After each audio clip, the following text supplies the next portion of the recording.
So just gonna put my pot on. I have soaked 2 MioMat cups worth of soybeans. I used my quick soak method actually, which I'll link above and down below for you. So about 1 cup or 2 MioMat cups worth of soybeans. So I'm gonna pour them into my MioMat. I've drained them obviously. And now I'm gonna pour water up to the max line. Then don't forget a good pinch of salt, so that just, you know, make sure it eliminates all the beanie taste. And then you want your MioMat with the grinder attachment on.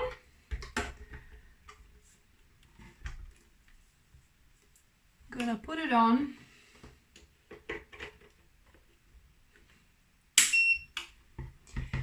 And select the soy milk function. Start. The MioMat has finished cooking. I switched it off. We're gonna wash this first before it kind of sticks onto it. Now I've got a glass jug here and a fine mesh sieve here, and I'm gonna just sieve this soy milk / cream out. It's very rich because we added more soybeans than for soy milk, as we're making soy cream.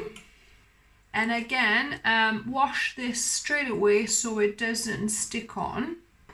And with this, I'm just gonna move this around to let the cream drain off into my jug. You'll end up with quite a bit of okara, as you can see, and about 500 ml of soy milk or cream. So I'm gonna just put my okara in a separate bowl and use it for other recipes. I'll link down below to my okara playlists where you could, you know, make different things from this really nice soy pulp. So definitely don't throw this away. And now we want to move on to the next step, as we want to reduce this further. So this is already consistency of single cream pretty much, but I'm gonna evaporate some more water to make a double cream. So just gonna put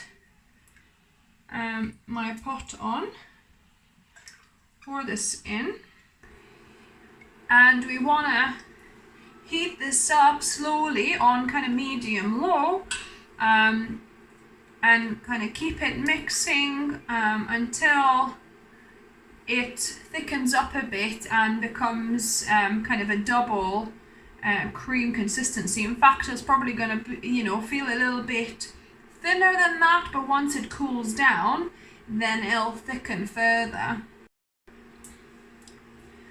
So the soy cream is properly boiling now.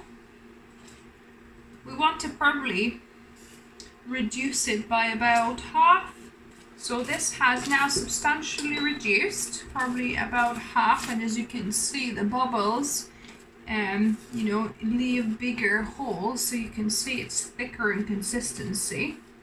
So I'm gonna just leave it to cool down just for a few minutes, and then we'll pour it into our glass container. So this has thickened up more than I was expecting, so basically you probably don't need to thicken it as much. This kind of ended up being like super thick cream, and that's what I use actually to make vegan butter before. So you use a bit of that, a couple of tablespoons of melted coconut oil, and then you kind of blend it together with like a whisk and some salt, and then you end up with some butter. So yeah, I'll probably do a recipe for you for that, but you just pour it into glass container over here.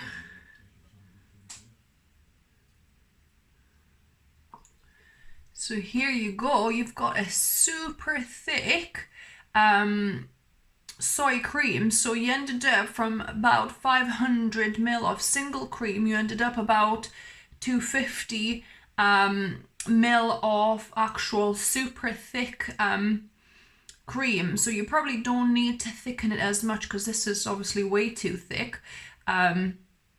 But like I said, you can make some vegan butter from this and some coconut oil and some salt.